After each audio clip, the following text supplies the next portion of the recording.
This episode is brought to you by Büro, our title sponsor. With 8 vibrant locations in Miami's best neighborhoods, Büro is the perfect co-working place to work, network, and thrive alongside other entrepreneurs, creatives, professionals, and local businesses. Find your space at BüroMiami.com.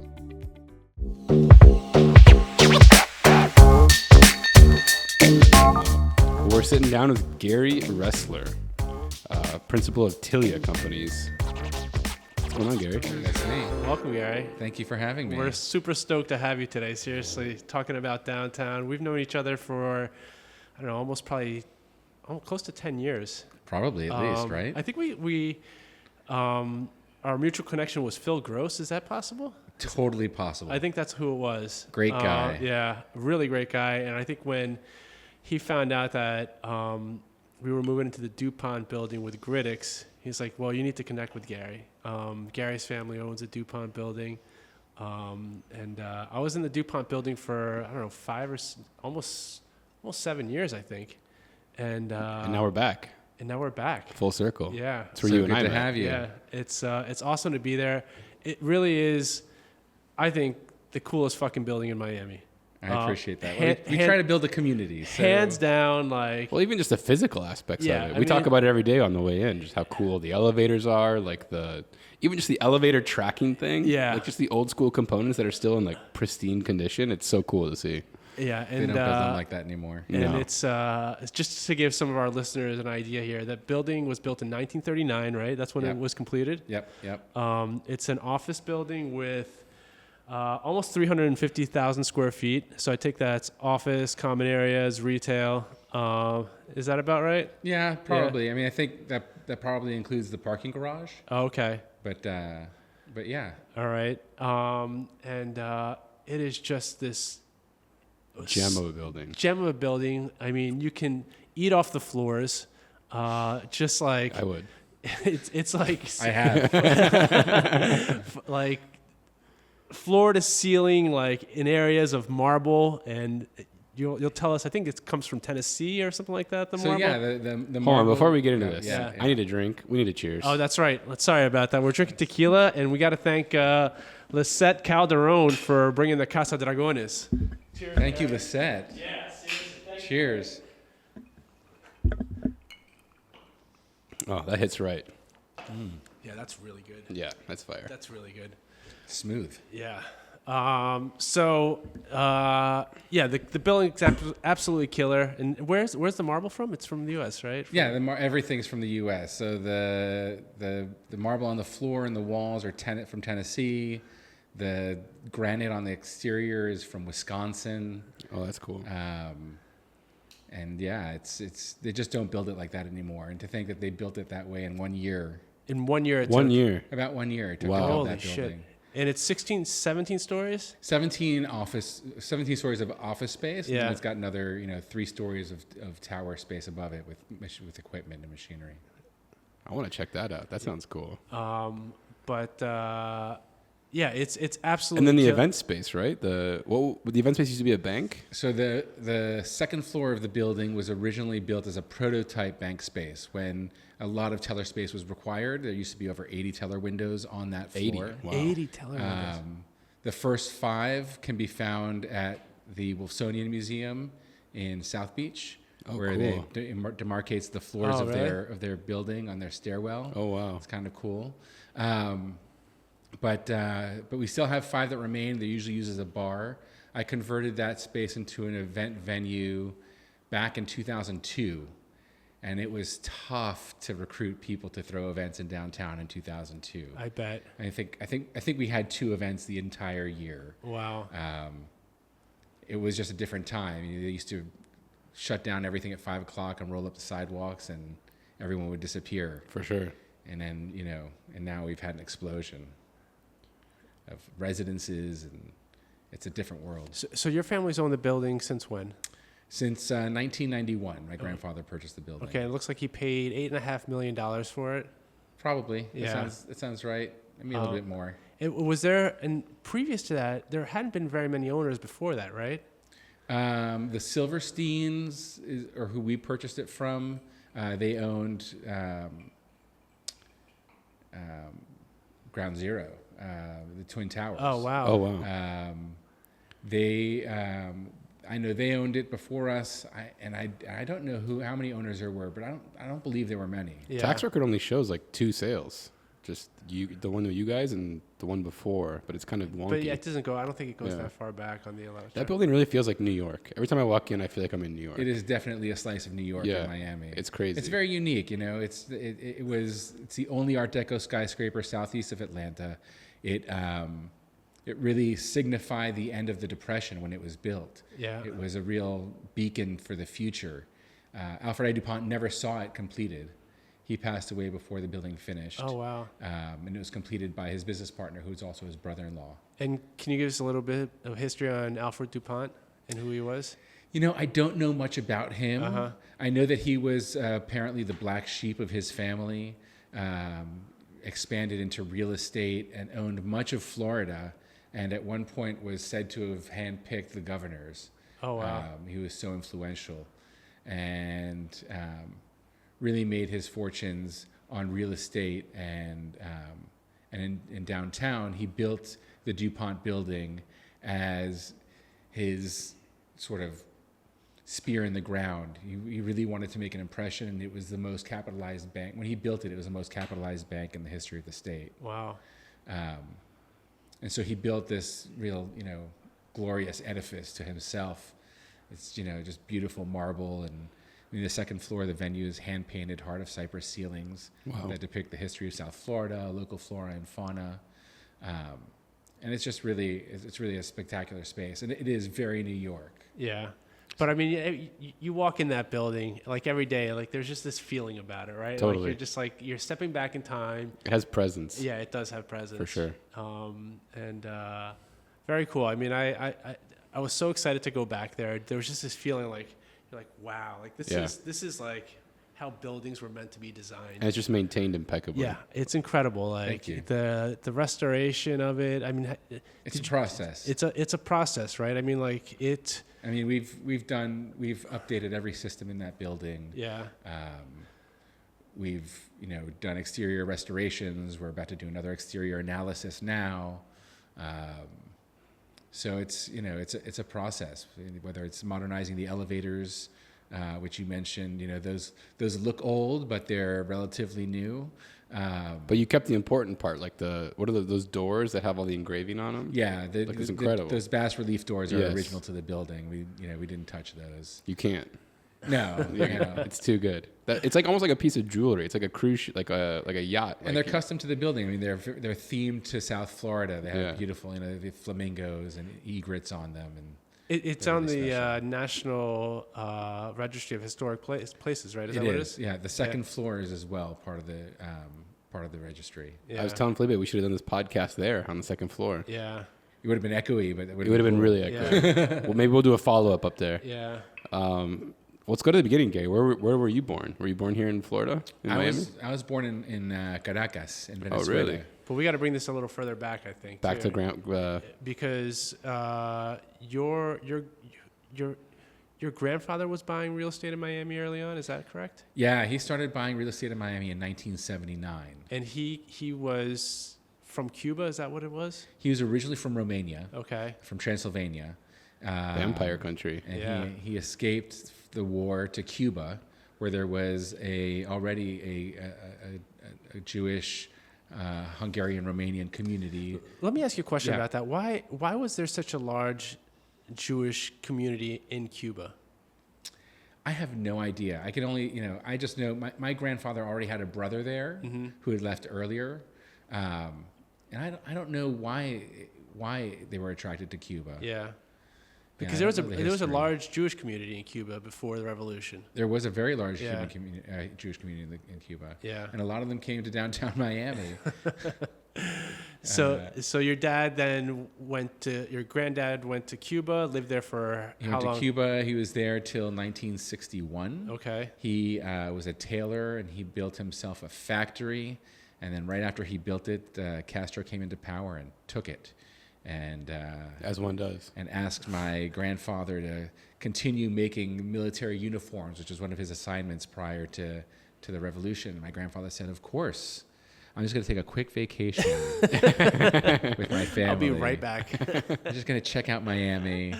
And they escaped with, it's a typical story. Yeah. With a bag, a bag each in their hand. And they came to Miami. My grandfather had vision issues, so I think they came to Miami.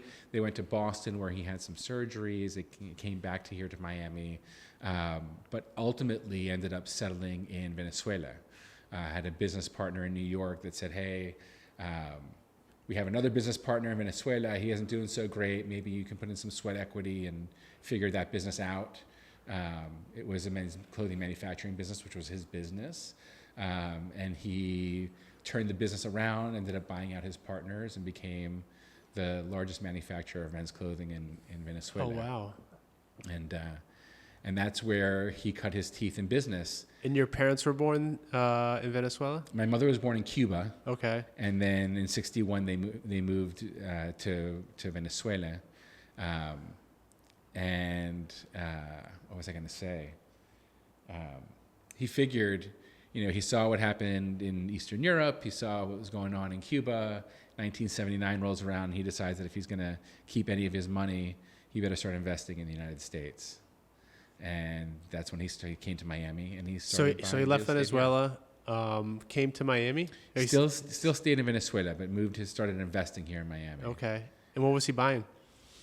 So the first building he bought was the Hermé Hotel, which is now Centro Condominiums.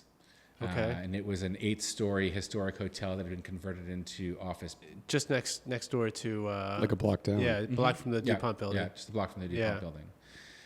He bought that. He had a number of business partners that would bring him deals, and he was just really astute and, he knew where to invest. But he was buying in downtown. He bought a bunch in downtown. We had, at one time, we had... numerous small buildings on Flagler Street. Metro Mall we sold just a few years ago. American Business Center, which was the Hermé Hotel, we redeveloped into Centro. But downtown was where he wanted to be. Okay, and was he buying real estate elsewhere in Miami, or was that it? No, we have holdings throughout Dade County, as far north as North Miami and down south in Palmetto Bay. Okay. But investments on 8th Street and throughout Dade County. Okay. And are you guys still buying real estate, or is it more just maintaining the portfolio? Right now, it's pretty much maintaining. We're always looking at deals, and we've purchased and sold some assets in the past few years, but mostly we're managing and maintaining what we have. Okay, so we got to Venezuela, and that's where you were born. That's where I was born. Okay, where in Venezuela? In Caracas. Okay, and then where did you grow up there, or did you move to Florida? I was there till I was 4 years old, and my mother married a New Yorker, so I ended up in New York.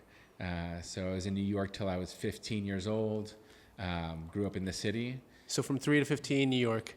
4 to 15, New York. Yeah. The formative years. You feel like you're a New Yorker at heart, or what do you feel? When I'm there, I do. Yeah. For sure. Yeah. That never leaves you. Yeah. Those were really formative years. Yeah, absolutely. When you're traversing the city alone. Yeah. 10, 11 years old. It's crazy, right? That you could do that 20, 30 years ago, or 30, 40 years ago. I joke with my mother when we walk around with my daughters now. Yeah. And I say to them, would you let my daughters walk around New York alone? There's no way. There's no way. It was a different world. Because what year is this? Are we talking like when you were like 10? So we moved, that was 84. So okay. But we moved in 80. But it's pretty grungy back then. Yeah, it was. Yeah. I would even say less safe than today, but for some reason. No doubt. I mean, crack files on the street and. That's when Times Square was sketchy still. Yeah. Right? Oh, yeah. Times Square was great back then. Yeah. Great. It was the best. Yeah. Now it's all clean. I know. The good old days of New York. Ben, you know what they say in real estate, if people don't know you, they're not doing business with you. Exactly. That's why the Built World podcast works with top-of-mind public relations, because being a best-kept secret sure doesn't pay the bills. Paula Uspa Abbott, the brains behind Top of Mind PR, is a former real estate journalist, so she knows exactly what makes the media pay attention. And let's be real, getting in the press isn't just about bragging rights. It's about building credibility visibility, landing deals, and making sure the right people know your name. Whether it's top-tier media coverage, killer storytelling, or just making sure you're the one people think of first, Top of Mind PR has you covered. Want to stand out? Hit up topofmind-pr.com or email info@topofmind-pr.com. Because in real estate, if you're not visible, you're invisible. Ben, you and I are all about PropTech, and if there's one tool we absolutely cannot live without for a commercial real estate brokerage business at Gridline Properties, it's Vista. Absolutely. Vista is incredible. We use it every single day, and we're always wondering, how do they do this? Every evening we get an email from them with real-time closed transactions. No more waiting around for months for the property appraiser to finally update. Yeah, whether you're doing industrial, retail, office, land deals, they have every closed transaction. And it's not just the speed, Ben. The details are on point. Seller and buyer info, contact details, phone numbers, emails, everything is accurate. It's hands down our top prospecting tool to farm for warehouse deals in Hialeah. Vista keeps us one step ahead always. It's also the best way to search for comps when putting together opinions of values for clients. Head on over to Vista.com and use code BuiltWorld and get 30 days free access today. VIZZDA.com. But yeah, so I was in New York till my freshman year in high school, and then I moved to San Diego. My dad was diagnosed with MS, and they didn't really know much about it. Doctor said humidity bad, dry good, and we moved from New York City to San Diego, California. Did that help with the MS at all? It was, I don't know if that helped or anything else, but thank God, he really didn't suffer from the MS that badly. Oh, cool. That's good. Yeah. So you were out in San Diego, and you went to high school out there. Went to high school in San Diego, Patrick Henry, go Patriots. Yeah, that's the public school? Yeah. Cool. Yeah. And living that Saved by the Bell lifestyle. You know what it was at the time? It was Karate Kid. Oh, okay, Karate Kid. Sorry, Karate Kid. Whenever I think of high school in LA or San Diego in like the '90s, I just think of Saved by the Bell. Because I grew up in Minnesota watching Saved by the Bell, and I wanted to be there so bad. That's funny. I haven't seen that show in a long time. Zach Morris is a legend. Absolutely. And Screech. Yep. Come on. So what was it? That had to be a fun time. San Diego was great. It was, very different from New York City, and what were you into as a high school kid? I was, I've always been into theater. Yeah. Theater has always sort of been my passion. It was what I majored in college. And so. But did that passion for theater, was that kind of formed in New York and having access to that in New York City? Oh, without a doubt. Yeah. I mean, I had access to that from when I was 4 years old. Yeah. On. The best shows. Yeah. Everything, and we'd go to student performances of the opera, and I remember having second row seats to see Placido Domingo and Carmen, in sixth grade. Yeah. That really instilled a passion for the performing arts. And ultimately, I decided I wanted to be a theater director. And so that's what I studied in college. Wow. And where'd you go to college? I think I saw you went to college in LA too. I did. Whittier College. It's a small liberal arts college. Majoring in theater? Majoring in theater and communications. And Well, backing it up to high school, so you like theater. What were you good at? Were you a history buff, science, I was math? great at messing up at school. Yeah, you weren't a good student. I was a terrible student. Really? Finally, I guess I can relate with. Fucking A, right? I hated being told what to do. So you were not a good student in high school. I was not a good student. I was great friends with all of my teachers. Yeah. But I was not a good student. Yeah. Always surprised me that I graduated from And high school. SATs, like, not so great either? They were fine. Yeah. I was a fine test taker. It wasn't that bad. I just didn't like doing homework. Yeah. Homework is so dumb. It's the worst. My daughter's in kindergarten. She's getting homework. I'm like, this makes no sense. That's wild. No, my fifth grader has math homework every night. I don't even understand the math homework she has. I bet. I don't even understand what they're doing. I mean, you barely passed high school, right? I'm trying to get you to do fifth grade work. So you were an arts kid, like you were into like English, maybe. Kid. Yeah, I was an arts kid, and San Diego was a great town to be a theater lover. I mean, San Diego's got amazing theater. It has for many years, whether it's La Jolla Playhouse or the Old Globe in downtown, and there's myriad small theater companies. It's always been a really, really great place for the arts. That's awesome. So then you head up north to LA to Whittier for college, majoring in theater. And did you ever get to run a theater company? What happened after college? So I graduated from college and I ended up working at La Jolla Playhouse for a director, the artistic director of La Jolla Playhouse as assistant director on a play, and then I ended up moving to New York to try to find my way through the theater world and learn how to barista.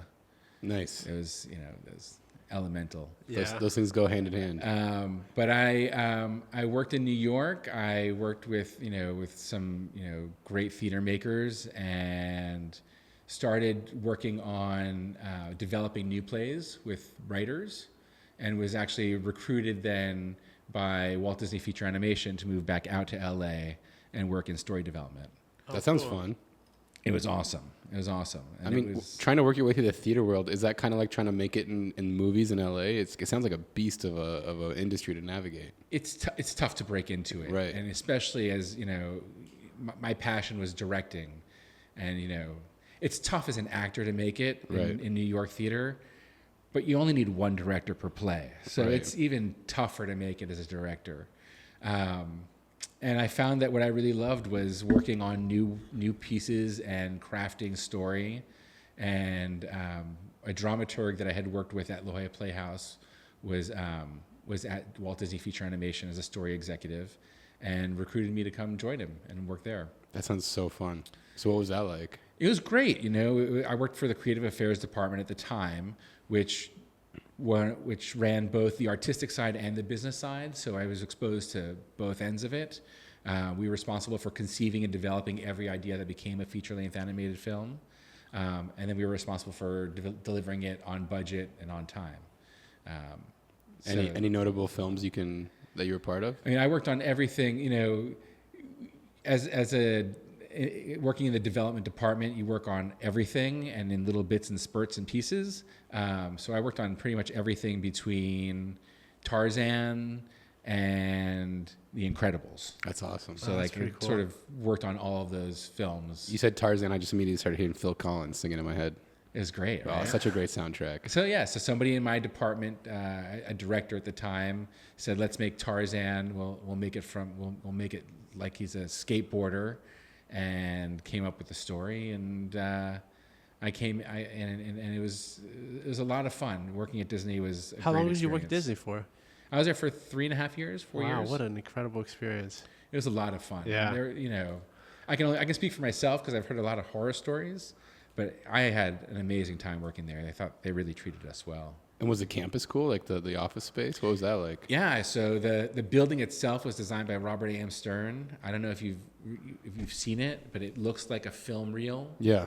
On the top, and it was a really creative workspace. And it being an animation, the building was open 24 hours a day.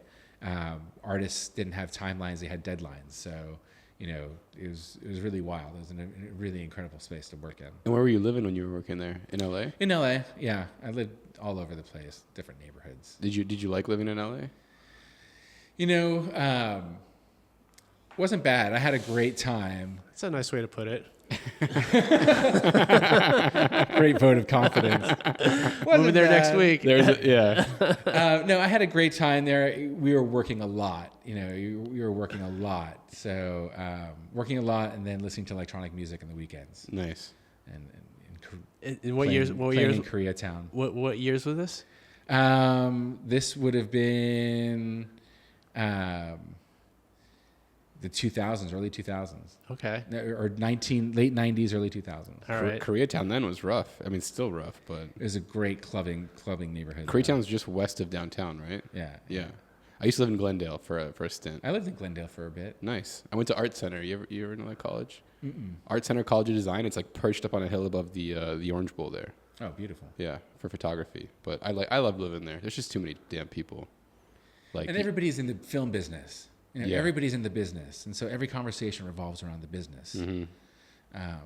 And when you're doing that all day long, the last thing you want to talk about is more business. more business. Yeah. I hear you. So after the stint at Disney, where'd you head?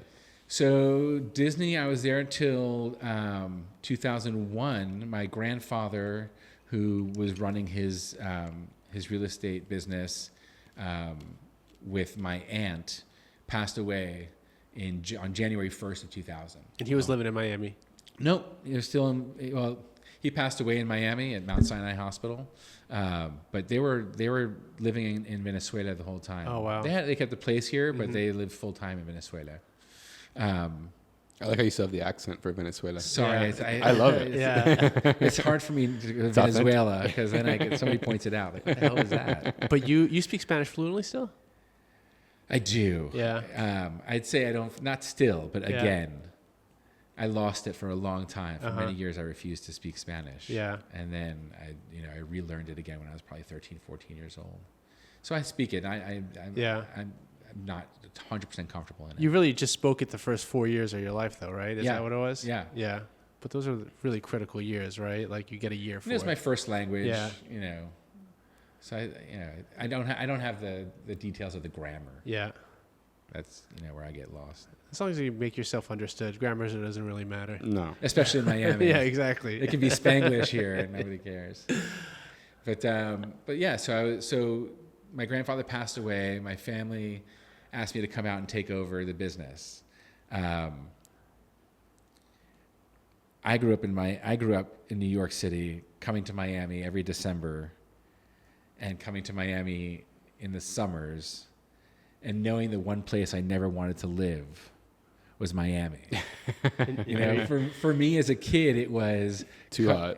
Not only too hot, but it was, first of all, deep sea fishing with the cousins and puking all day. Yeah. And if not that, then locked up at home with a babysitter while my parents went out. And Zero partied it theater out. here. Zero arts. Yeah, zero at arts. all. Full stop in 2000.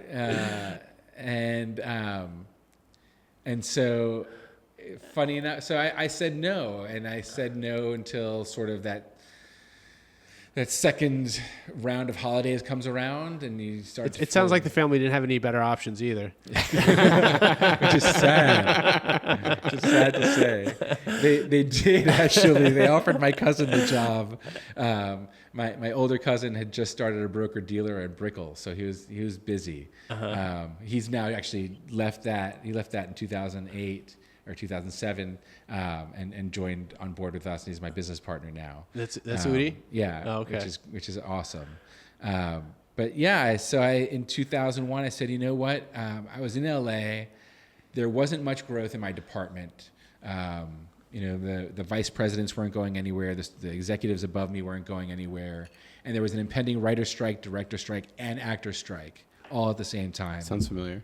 And the only people hiring were agents. Oh, wow. And I knew that was not my bag. And so I said, you know what? Fuck it. Miami gives me the opportunity to be my own boss, try something new and different. And so I jumped in. And you weren't married at the time, girlfriend, nothing. Nothing. Yeah. I was unattached. I was single. I had nothing holding me in LA. Yeah. And just, so much, Miami, this was in June of 2001 that I moved to Miami. Yeah. I got here in 2000, so It was a backwater. It really was. I mean, there was nothing here. Brickell didn't exist. I mean, it existed. There were some banks there, but it was very, very uneventful there. Zero culture. Zero culture. Art Basel hadn't come here Yeah. yet. And whatever culture had been here, you had the Coconut Grove Playhouse, and that that died. Did they finally right turn that after I thing got down here. a couple weeks ago, or no? Actually, headline today, it might have fallen down. Oh, really? really? Apparently, the GC pulled out a structural wall by Oops. accident. They've been A trying city to of Miami, they've oopsie. been That's a trying to classic. bring that thing back since I've been here, 25 years now. Yeah. And raise it for the last 25 years. It seems like they got their way to raise it finally, huh? Oh The my old God. Miami oopsie. Yeah. Yeah, that's awesome. So typical. But yeah, you think back, that that was actually a cultural, hub. I mean, for theater. Yeah. Waiting for Godot. But we had the Olympia Theater across the street right from across you the too, street. right? There's the Olympia Theater, Yeah. which is spectacular. I mean, that was built by Paramount as a movie palace. Oh, cool. And converted into a theater. Oh, okay. I love that space. I was married on the stage of the Olympia. Oh, that's What awesome. year is that building? Do you know? I don't know what year that building is. I'll look it up. Yeah, it's pretty sick. But the Olympia is spectacular. I mean, Elvis Presley, Pavarotti. What's up with the? Do they have events there still, or? So they just reopened it for the film festival this year for the first time in like 5 years. Dang. They had at least out to an exhibiting company that had like a Van Gogh show in there, and then like a Lego show. But it's it's owned by the city of Miami and managed by the city of Miami, and as you can imagine, what that means. Yep. It's falling apart, and there's no maintenance, and it's really it's heartbreaking, but it's nice to see that they're at least reopening it to the public, so you can still rent it for events. Yeah. It's built in 25. Mm. In what? Nin- 1925? 25. Oh, wow. Yeah. So I'm sorry. So you moved to Miami in 2001. 2001. And you take the reins of the family business. My aunt, who announced her retirement. My grandfather had passed away on January 1st. I think my aunt announced her retirement on January 2nd.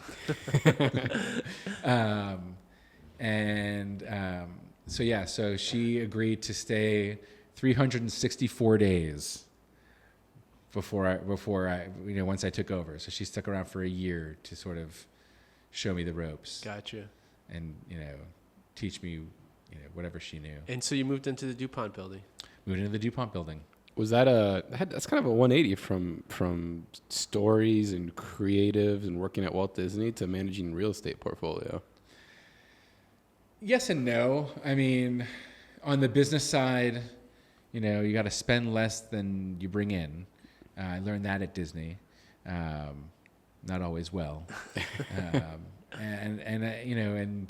And there's a lot of storytelling in real estate. It's true. Well, David Arditi, you remember he mentioned that he was a film major, a film major, and he said, there's a lot of similarities between real estate and filmmaking, and you're kind of orchestrating a lot of choreography. A lot of choreography, right? Absolutely. Yeah. The building was very different. Take the DuPont Building for instance, was very different in 2001 than it is today. So you walk into this building, is it in as good of shape as it is today, or how is it? When I came on board, it was about 30% occupied. We had a law firm on the penthouse. We had some other law firms. We had the 2 floors of jewelry. Mm-hmm. Were already there. The diamond floors. But otherwise, it was pretty empty, and we've restored it. And I've spent the last 20-something years restoring it floor by floor. So it's in better condition now than it was when you arrived. Totally. Yeah. I mean, the elevator cabs were this dingy wood. It was plywood. Literally, all the walls in the elevators were plywood. Wow. The hall, the corridors in the lobby were all just sort of mirrored. We created the sort of this arts initiative to create the dioramas that are there, to do the poster projects that you see up, sort of make it more dynamic and interactive. Nobody wants to look at themselves in the mirrors all day long. We talk about those dioramas every day, by the way. Yeah, we love it. They're so cool. Like, awesome. Can we talk about that for a second? Sure. Because it's really, it's like these like almost like Renaissance portraits, right? That have a statement about social media, right? Oh, so those are the posters. The posters. Yeah. So those posters, those are an artist from Israel, a street artist named Hashtag, and they are all social commentary based on social media. or I should say social commentary on social media, utilizing sort of classic works of art. Yeah. Those are really fun. They're really, really He's fun. super creative. Yeah. He's super creative. And how long have you had that up? That's been up for a few years now. Yeah. Every time we go to take it down, somebody asks, we also have, I don't know if you've seen on the venue floor, there's like a decal on the wall that says, "Is everything okay?" I try to go up there and I get yelled at every time. Oh, good. So I'll have to ask you. Good. I'm like walking around drinking coffee and I just kind of like casually wander up the stairs and like, no. I'm like, come on, guys.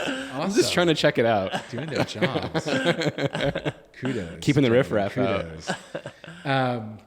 We have a project with another local artist, Kelly Phillips, where behind the guard desk, there's a bunch of frames with different words on them. And it's a project where she long-handed every text message she's ever received. Oh, wow. And she learned calligraphy, and she calligraphied them all. And there's one piece on the second floor on the marble wall. It's been up there since, I don't know, 2015, wow, 2011, something like that. And every time I would go to take it down and replace it, I'd get a wedding. I would say, wait, that thing's going to be there though, right?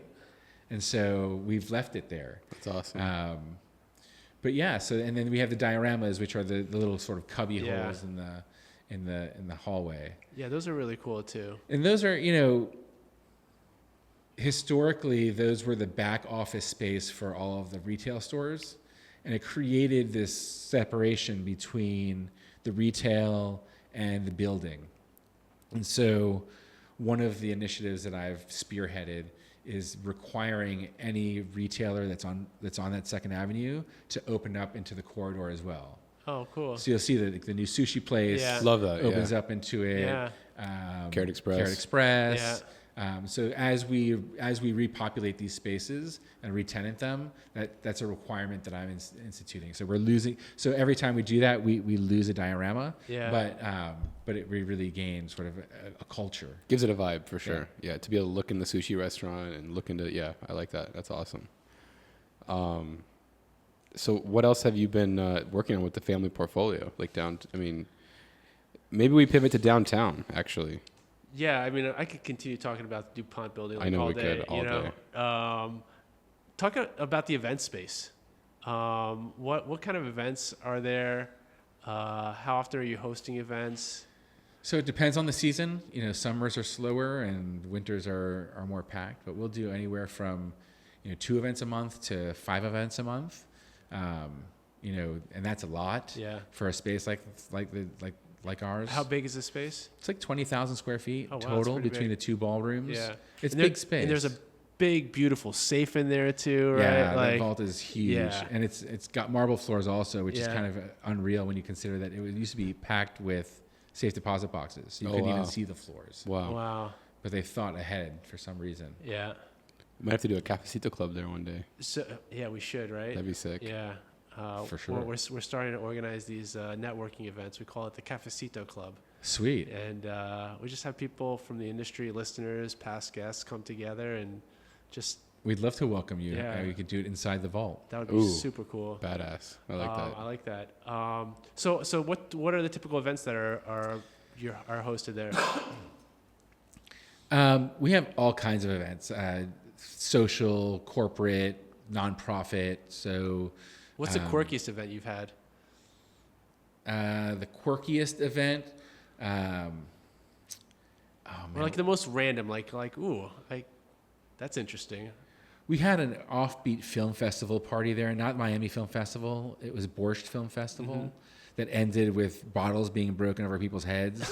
Ooh. It was a film festival party. It was insane. And you were at this party, apparently. I was there, shutting it down.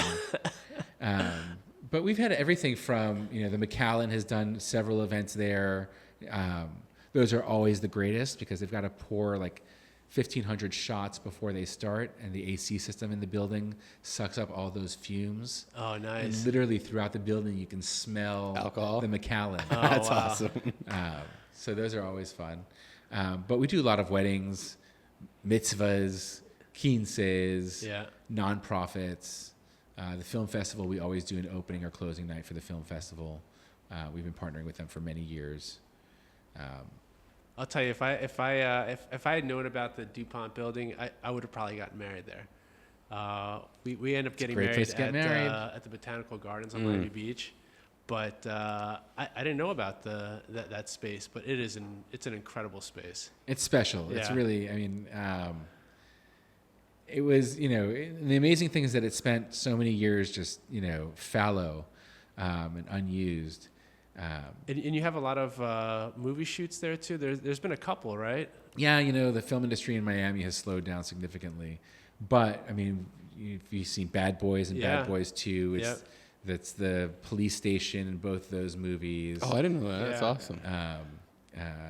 For Love or Country, which is the Arturo Sandoval story, I believe it's the U.S. Embassy in Havana. It's been done tons of commercials and movies and all kinds of shoots. Yeah. So it was your idea to turn that into an event space? Yeah. I mean, I'll give the original credit to an event planner. I had a tenant that said that the space was empty. My grandfather purchased the building in 1991 and negotiated with Capital Bank at the time to take over the bank space. They together renovated the entire second floor and turned it into Capital Bank. And then when I got here in 2001, the bank was taken over by Adolfo Enriquez. And to my understanding, Adolfo didn't think that the DuPont building really represented the image that the bank wanted to portray, which I think was more modern. And they left. So that left the space empty. And I had a tenant that said to me, "Hey, is it okay if we have our holiday party downstairs? You can't fit everyone in our office." I said, "Sure, why not?" No one else was there.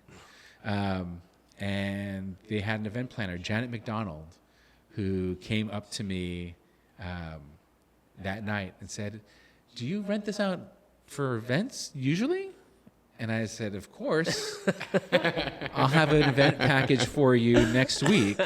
This is pre-ChatGPT. And I spent the weekend putting together an event package. And, That's awesome. I spent some time doing a bunch of research on event venues in Miami, and just sort of started operating as an event venue. That's awesome. And it's evolved into a real business.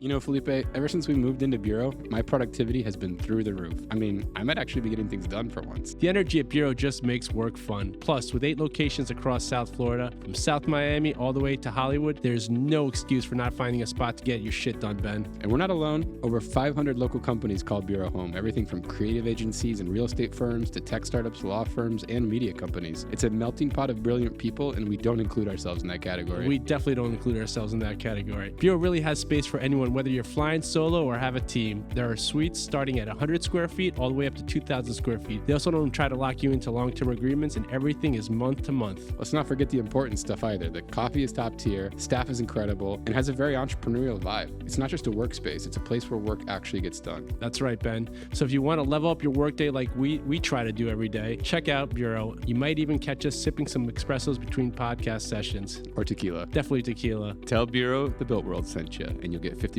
off your first month's membership. See you out there. Cheers. Later. If your Instagram is collecting dust, so are your leads. That's why we started working with Sage Marketing. And I gotta say, they're dialed in, Ben. Yeah, they'll build out your content, help you with your brand voice, and even create custom reels for you. Stuff that looks good, authentic, and performs. Whether you just need strategy, someone to train your team, or you're ready to hand it all over, Sage has packages for whatever level you're at. And the best part, you can book a free 15-minute discovery call. No pressure, just a quick call to see where you're at and how they can help. Hit up socialmedia.sage on Instagram or check the show notes for the link. If you're serious about growing your brand this year, this is the move.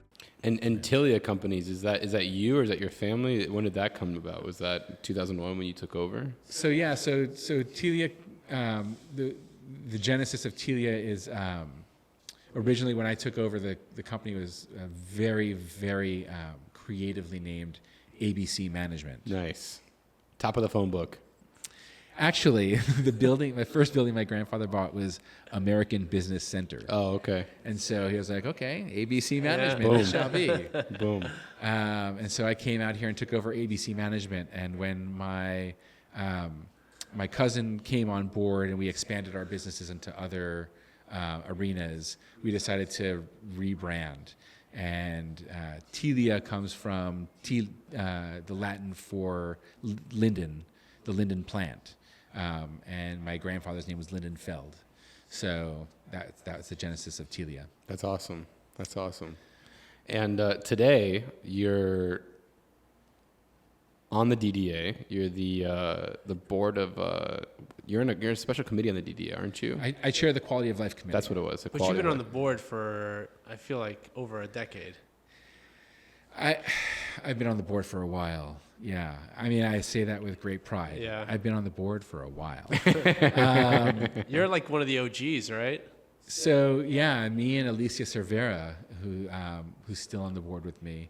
I actually don't even know how long I've been on the board. When I moved here in June of 2001, one of the first things my aunt said to me was, "There's this organization called the DDA, and they assess us. Why don't you go find out where our money is being spent?" And so I went in June of 2001 and sat in that conference room, and I've been sitting in that conference room every month. Wow. 2001. So Since 2001. Wow. Wow. For years as a silent, watcher, and then as a thorn in their side participant, and then ultimately as a board member. Yeah. I want to spend a little time talking about downtown because you've clearly been involved since you've been in Miami pretty much. So you've seen the upswing.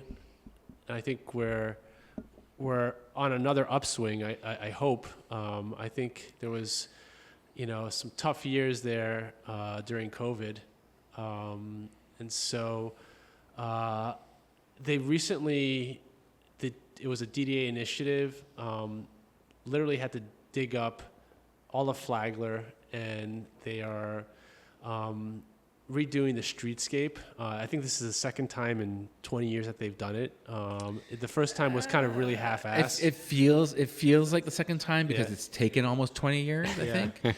But the first refresh they did was literally just gluing Chinese tile, stone tile on top of the sidewalk. Yeah. So I wouldn't call that a revamp. Yeah, true. And this one, they literally had to. I mean, it's one of the oldest streets in Miami, Flagler Street. It is the oldest. It is. The main. Thank you very much. It is the main street in Miami, and it is incredibly old. Named after Henry Flagler, which brought the railroad down to Miami. You know the old story. Yeah. We don't know if it's true or not, but it sounds great. And it's like spaghetti. It's like spaghetti underground. Yeah. So like every cable, every fiber, every phone line, every pipe goes through Flagler Street. So that made it particularly difficult to Thank you. reconstruct. Yep. But I think and we redesigned it halfway through. What do you mean halfway through? So I don't know if you've seen the block by closer to the courthouse. Uh-huh. It's actually a curbed street. Oh, okay. That was the original design of all of Flagler Street. But then Moishe Mana came to town and decided that he didn't want a curbed street. He wanted a curbless street, which was frankly brilliant. And we went back and we literally redesigned the entire street to be a curbless festival street. Yeah, I think it looks incredible what's happening there right now. Yeah, it's beautiful. I mean, it's been a lot of work. It's just, it's getting to the finish line has been. It's been under construction for how long now? 4 years, probably. Probably closer to 5. Yeah. Since COVID, yeah? Yeah, I think. Feels like 7. Yeah. But Yeah, it's one of those things where it's the thing that the city should be able to do that they just can't seem to get done. What is it? Is it the pavers? Is it the shit underneath the? It's a combination. It's a combination of mismanagement and a shitty contractor who just couldn't care less. That's a classic Miami story right there. Yeah, I mean this is the second shitty contractor we have. Oh yeah. We got the city to fire the first one. This one, it seems like we're stuck with. City doesn't seem motivated to make any movements there, but it's really disruptive. I mean, there's sections right in front of our tenants that over under. He can't get his outdoor seating in the where he's permitted to because they can't. They've got barricades up around little sections that are still dug out. I do like the pedestrian vibe. The fact that it's closed is kind of cool. Like it feels like Giralda Street in the Gables almost, where you just roll up and down. And I'm going to invite you to City Commission next time we go out there because it's in addition to the DDA, I also sit on the board of what is an non-assessing business improvement district. It's a voluntary business improvement district in the Flagler district. And one of the initiatives that we've really been working on is, trying to convince the city that Flagler Street, at least those two blocks, the 100 and 200 blocks, the ones that are currently blocked off, to keep them pedestrian only. Julian Henrys has done an amazing job with what was first their ice skating rink during the winter, and now their soccer pitch. So they actually had an ice skating rink there? Yeah. oh, that's super awesome. cool. I didn't know that. Oh yeah, no, it was awesome. In December they had an ice skating rink. Did you lace up? I did not. Oh, I man. did not. It was full of kids. I mean, it was wild. It was families downtown. Yeah. If you go downtown on a Sunday now, they have the flea, like a flea market. Yeah, like a farmer's market thing? No, a flea market. Okay. No, I don't think they have any sort of fresh vegetables yet. We're working on something for Saturdays to do that. Okay. But on Sundays, if you go, it's like a flea market. It's all used clothing. Yeah. or, Vintage clothing. vintage. Sorry, Yeah. yeah, Yes, vintage. yes. My daughters would kill me. You got to if I- brand it correctly. Yeah. That's right. No, it's very cool. I mean, it's all these different vintage vendors. They'll have kids activities. It's And downtown this has really this changed. happens every Sunday now? Every Sunday. Oh, super. Yeah. From what time to what time? I think they start like at 11 maybe, and it goes till like 9 p.m. at night. Oh, wow. I didn't know that. Yeah, What? yeah. And is there a name for this? What is it called? Flagler Flea. Flagler Flea, I think. Shit, Gary. You're on the DDA. You don't even know the name of this thing? Come know. on, dude. But it's awesome, and it's changing downtown. Yeah. It's changing the way people use downtown. Well, we need to because downtown's been a shithole forever. I mean, not Well, not talking shit about your building, but like it's crazy to see the rise that Brickell's had, and then downtown has been such a dump, and now we got World Center coming out of the ground. What's going up in World Center is crazy. And All right, are we having an honest conversation about downtown? Absolutely. Yeah, absolutely. Because this is no filter. Because listen, honestly, like I just, it's to me, it's so obvious that something needs to happen there, especially with what Ben just described, right? Like, there's a big donut hole there, and you have all this amazing infrastructure downtown. 100%. And so it's like the last frontier of the urban core in a lot of ways, right? And it just doesn't make sense why. I mean, like you walk around there right now, Gary, and I had gone. I was at Grittick's, and then I left 5 years ago, and I came back now, and there are more stores closed today than there were 5 years ago, and so this just sucks the life out of downtown. There's no street life.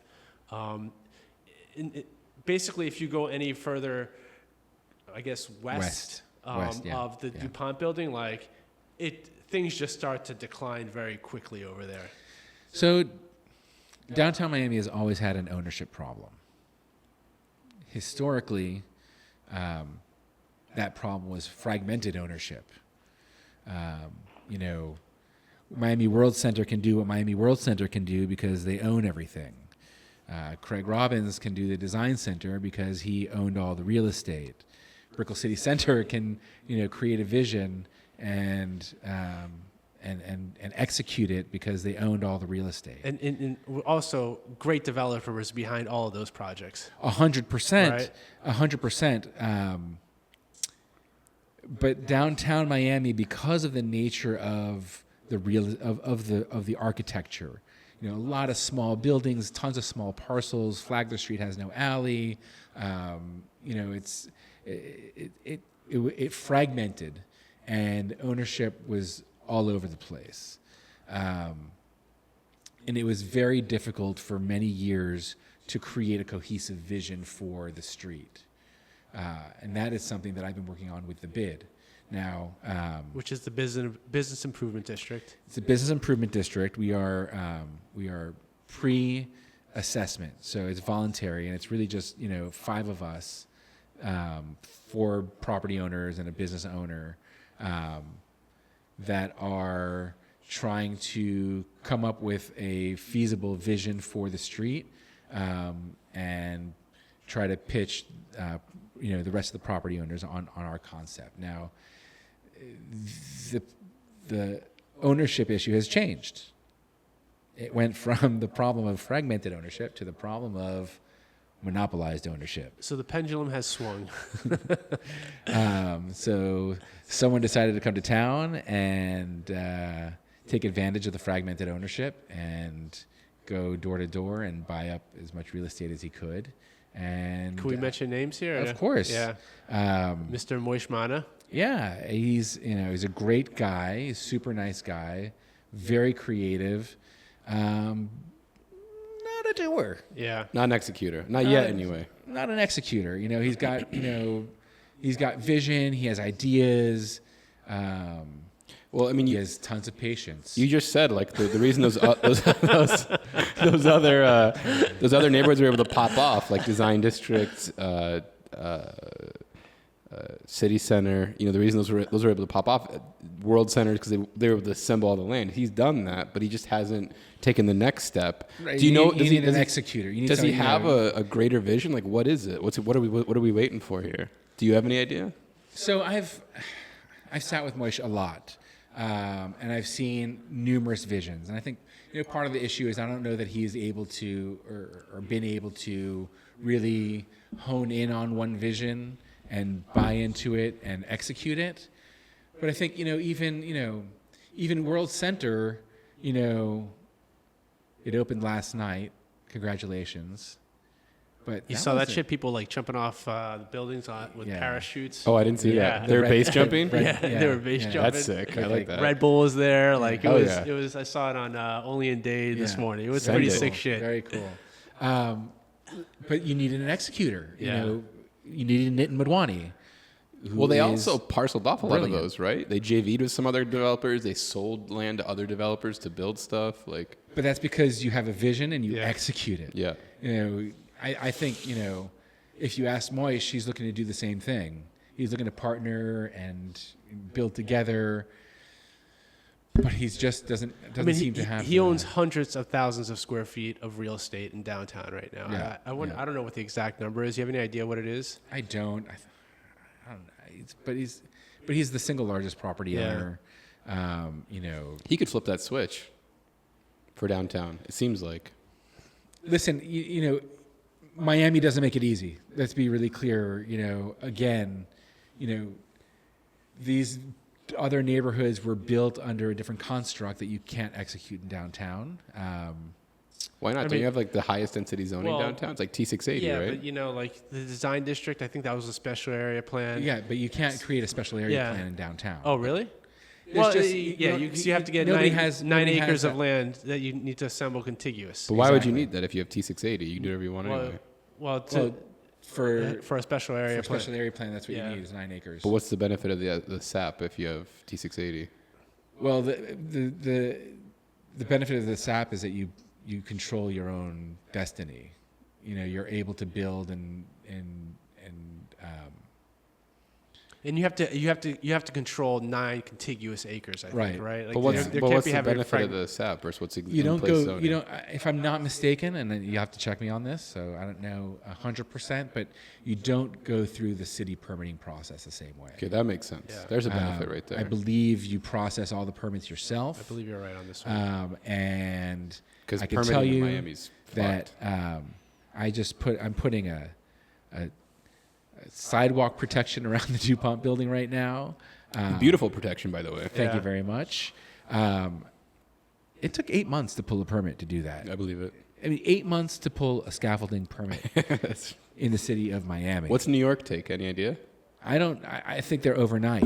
Yeah. I mean, I think it's Because you're using that really pretty scaffold, like the New York scaffolding, that white, they are like out of really New York. high level, like yeah. I can't imagine how much you're paying her to rent that stuff.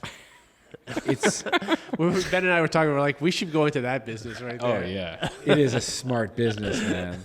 It is a gold mine, and we are definitely we made an investment. We know that we are going to be doing an exterior restoration at some point in the near future, and if we're going to have something up, I've got a high-end clientele in my venue. I've got the building itself. We treat it as if it's a Class A building. Yeah. And it makes a huge difference. I mean, I don't know if you've walked through downtown and seen some of the scaffolding. Oh yeah. Like behind the Seabold building, like with the weights on it, Sandbags. it's like sketchy. It's so Miami. But these guys are out of New York. They're, I think they're surprised by how difficult it's been to get these. I know they're surprised by how difficult it's been to get this permit, but we're there. But what else about downtown? I mean, so Moishe's side, like we got to get Moishe over the hump. We should have him on, by the way. Maybe you can put in a good word for us. I'm supposed to be meeting with him next week. I'll do that. We want to pick his Hopefully brain. he doesn't listen to this before you meet with him. He can listen to it. We didn't say anything bad. No, not yet. I mean, he hasn't done anything yet. It's fair. It's a fair question. What's going on? So what could the city be doing more of to help him? I also think that,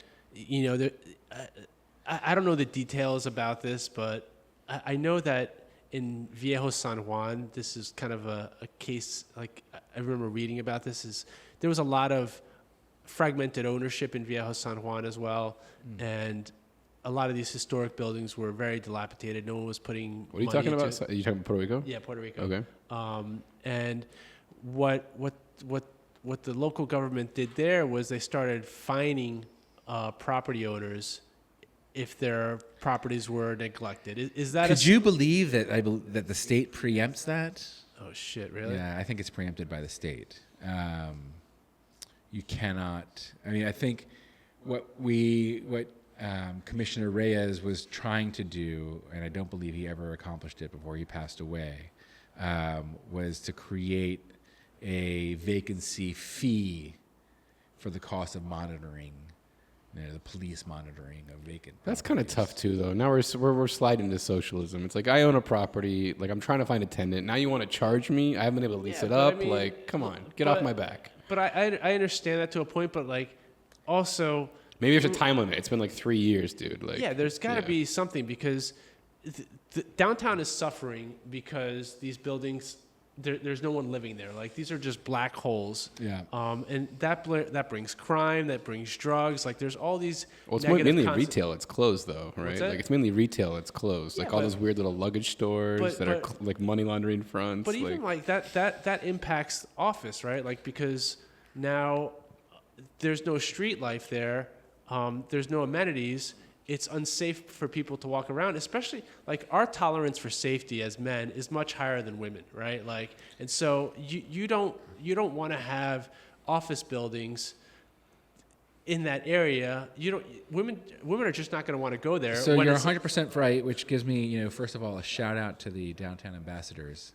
The DDA, one of our quality of life initiatives. Those are the eyes on the street for us, right? 100%. And Because- not only that, they do safety walks. Oh, cool. So if you feel unsafe, you just call their number and they'll do a safety walk.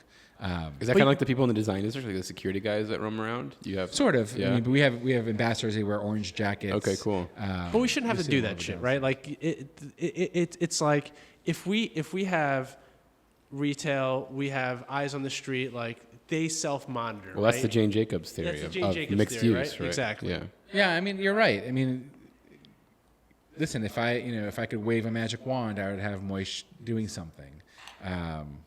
But isn't there more than Moish? Isn't it? He doesn't own everything, right? We can't blame it all on him. There's still some other properties that are pretty brutal, like that. Yeah. Is it? Yeah, I mean, What there else are is it other- there? There are other properties that are not in great shape. There's you got the Santa Fe building that's been empty forever, and they want to redevelop that into a residential building at some point, but it has no rear access. Its only access is Flagler Street. It's there are other owners, but there's no one else that is buying property, kicking out their tenants, and putting plywood up on Right. the storefronts. Right. That's there's only one guy doing that. Got it. This episode is brought to you by Built World Advisors. Yeah, that's us. We're not your typical commercial brokerage. We combine deep market knowledge with a media platform that actually connects to people doing deals, the developers, brokers, architects, and attorneys. Let's not forget the investors, Ben. From warehouses in East TILIA to off-market gems in Alapata, we help you find value where others aren't looking. If you're tired of waiting for opportunities to land in your inbox, let's talk. Built World Advisors, real estate for the people who get shit done. You can check us out at builtworldadvisors.com. By the way, I really appreciate how candid you are about saying this over here, and the fact that you're able to say this and still have a relationship with Mana says a lot about who you are, Gary. Well, I mean, listen, he's a fine guy. Yeah. It's just I wish he would execute. Yeah. There are, and so if you look to the east side of Flagler Street, it's a lot better than going to the west side of Flagler Street. And those are, buildings that even the older, smaller buildings, they may not be in the best shape, but they're tenanted. Well, on that side, you also have more residential over there. There's actual street life there. You have office buildings. Yeah, all the resis on Biscayne. Yeah. Yeah. And There's, so, you've got the Biscayne building. There's Yeah. office buildings on the west side of Flagler Street also. I mean, you just Yeah, don't realize it's it because true. you don't walk there Yeah. anymore. But the Biscayne building. yep. You have all the courthouse tower. But I can't imagine those are highly occupied. There's got to be some serious vacancy there. I think some of them are doing okay. Yeah. But you're probably right. You're probably right. They're not. COVID was a killer for all those buildings that depended on the courthouse. Yeah. So what's the timeline for downtown? I mean, Brickell is like busting at the seams. Like there's no more room in Brickell, and it's just packed with people. And now we're seeing World Center it seems like it's gonna start taking that path. It just seems like a matter of time for downtown to fill in. Like it's just kind of a natural, obvious geographical progression. I got to tell you, I hate to say it, but I mean, aside of the fact that you're 100% right, I mean, it's really there's one owner that can It's make just the big Moish. difference. All right. It's really tough it's tough to say that and realize that, but So what can the city do to help him? the city. Listen, the city doesn't make it easy. I think, nor does sometimes does the county. I know, for instance, he has a building, Flagler Station, that he's been working on a demo plan for probably 2 years since it was closed. And I believe that the county gave him a timeline that allowed him to demolish 3 hours per day because the people mover runs behind it. Wow. So I think he's been trying to negotiate his way out of that lunacy.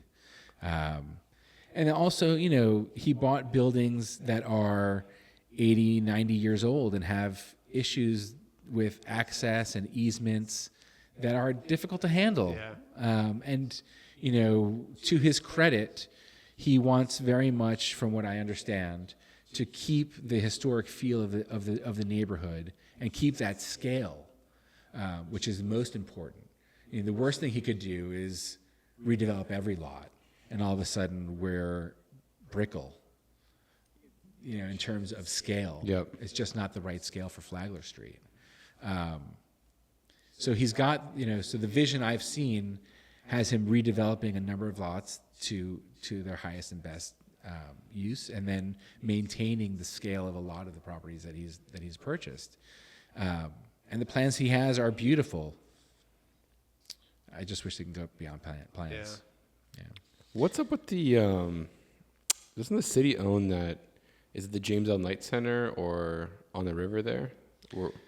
So if I'm not mistaken, that whole hotel complex is being redeveloped into a new Hyatt. Okay. Hyatt.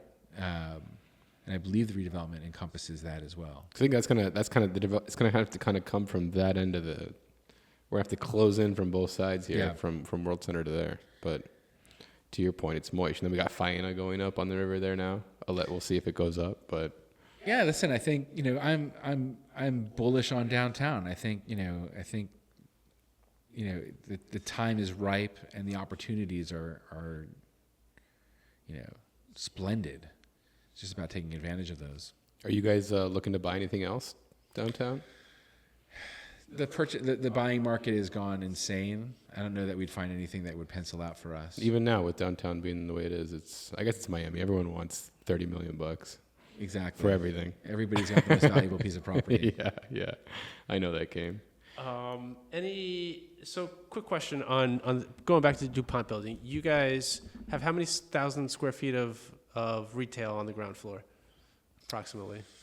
Oh, that's a good question. Probably somewhere around 20,000 square feet. Okay. 25,000 square, maybe a little bit more because the garage building has retail on the ground floor as well. All right. And Last Carrot is there? Is that what it is? Carrot Express. Carrot Express. There's Carrot a Express. sushi place as well. Omakai hand roll bar. I haven't been there yet. Oh, it's awesome. Yeah. It's all hand rolls. You have to like hand rolls. There's a taco shop. Primo Red Tacos. La Boulangerie is building out right now in the corner. And what is that? It sounds very French. It's like a French bakery. Yeah. We've got several locations around Dade County. Okay. We have Bank of America ATM kiosk in one of the retail spaces. And then we've got on Flagler Street, Cortadito is building out as we speak. A coffee shop? Yeah, they're like a coffee Cuban shop. They've got a spot on Lincoln Road and Meridian. Sandwiches and stuff like that? I think so, yeah, Okay. yeah, pretty much. And then you've got Lost Boy. Lost Boy. Awesome bar, by Been the there way. for years Yeah. now. You've been there, Ben? I haven't been in there yet. No, I think I was in there back when we were at Critics. Was the Lost Boy there then? Yeah. Yeah. I think so. Yeah. Yeah, it was, for sure. They started out as a retail clothing Exactly. store. And they were like, there's more money in the... So that's when I went in when it was the clothing Yeah. store. I haven't been to the bar yet. It's possible. I mean, our families go back generations, actually. Oh, is that right? That's yeah. Oh, so, cool. The owners of Lost Boy are the Alonzo family. Uh-huh. And my grandfather and their grandfather did business together in Cuba. Oh, that's cool. awesome. And then when they left Cuba and came to Miami and decided to open up what was La Época, which was a department store, like an old school department Where store. Julian Henry is. Actually, first they were in the DuPont Building. Oh, is they that right? had the entire ground floor of the DuPont Building for many cool. years. Oh, cool. Then they purchased the Julian Henry's building and moved their store there. They purchased the Julian Henry's building, which they then leased out to a sneaker store. I can't remember the name. It was a national sneaker store. And then when they left, La Época took over and turned that into a clothing store. And Gotcha. ultimately sold it to Istanbul. Yep. That created Julian Henry's. And He's a great owner. Yeah, the those guys guys are from awesome. Istanbul? Yeah. They do really cool Yeah. projects. Their projects are beautiful. Daniel is smart, measured, really great guy, and they do a really good job. Yeah, they have a great eye for detail. The post office, the project they have. Yeah, I think it's yeah. currently for sale, actually. It is for sale. It's a beautiful building. We love that building. If it wasn't a development play, we might be in the market. You seem for like it. the right owner for it. It's just the issue is it's a development play. They're selling it with the parking lot site behind it. Yeah. And that just doesn't pencil out for us. We've developed already in downtown. We built Centro, and I could tick that off. Been there, done that. Not interested to do that again, huh? One and done. But you have some vacancy on the ground floor, right? How much you got left? We do. We have probably about 10,000 square feet of vacant retail. So if anyone out there has a tenant, hit up Gary. We've got some really, really neat space. Yeah, what kind of tenants are you looking for? The way the neighborhood has evolved, food and beverage seems to be really the next stage of downtown, which is not atypical. Yeah. So, someone with patience, because building in downtown isn't easy, and certainly building a restaurant from scratch is not. Are there grease traps in there? Or? No. Nothing. This would be a complete conversion. What was in there before?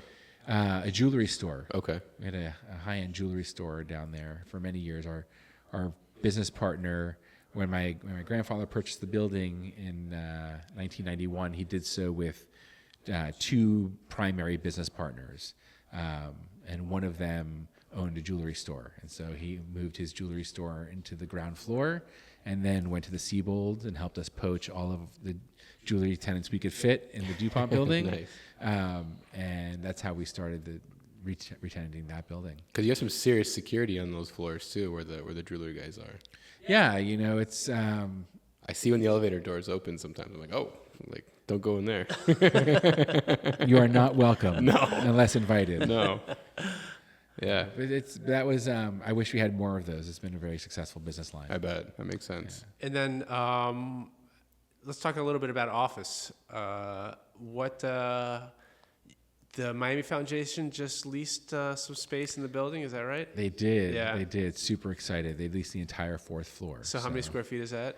That's like it's around 20,000 square feet. Oh, wow. So that's the building, as you see it, is a U, but the pedestal goes up through the fourth floor. So it's a full square floor. Oh, okay. Of wow. the building. And when are they moving in? So we leased to the Miami Foundation. We're in the design process right now, which is taking longer than we expected. They hope to be in by the end of Q1 next year. I think that's a little ambitious, but we're working towards getting them in as soon as possible. It's a process. Yeah, it always is. I mean, so especially with a space this big and this meaningful. Yeah. I'm full disclosure. I'm a former board member of the Miami Foundation. I'm a big fan. Can you talk a little bit about what the Miami Foundation is too, just so our listeners know a little bit more? Absolutely. So it is Miami's community foundation. It is the hub of nonprofit activity and philanthropic work in Miami-Dade County, and they really work to promote and support the nonprofit ecosystem within the county. Very it's cool. a special place. They really work hard. What a great addition to the building. Yeah, it's going to be awesome. They're going to have a lot of employees there, so it's going to add a lot of traffic. Yeah. Now, not only that, they have a lot of open sessions where they bring in nonprofits for whether it be study sessions or informationals or talkbacks. It's going to be a really active space. I think it's going to really add to the building. Yeah, having a tenant like that, like it helps so much the ground retail as well, right? Like, because now you have probably close to 100 employees or so in there now, right? That are all gonna need a place to eat and have a beer after work. So they just really go right downstairs and they have all these great options on their retail. 100%. We were having a meeting the other day with the architects and the Miami Foundation, and they were really concerned about whether they had enough space for lunchroom. And the architects, who are also in the DuPont Building, said, I think you got plenty of space, because you got to understand, you're in the middle of the CBD. Everybody goes out for lunch. Yeah. You can find options in downtown for lunch. Yeah. So it's really exciting. I think they're going to be a great addition.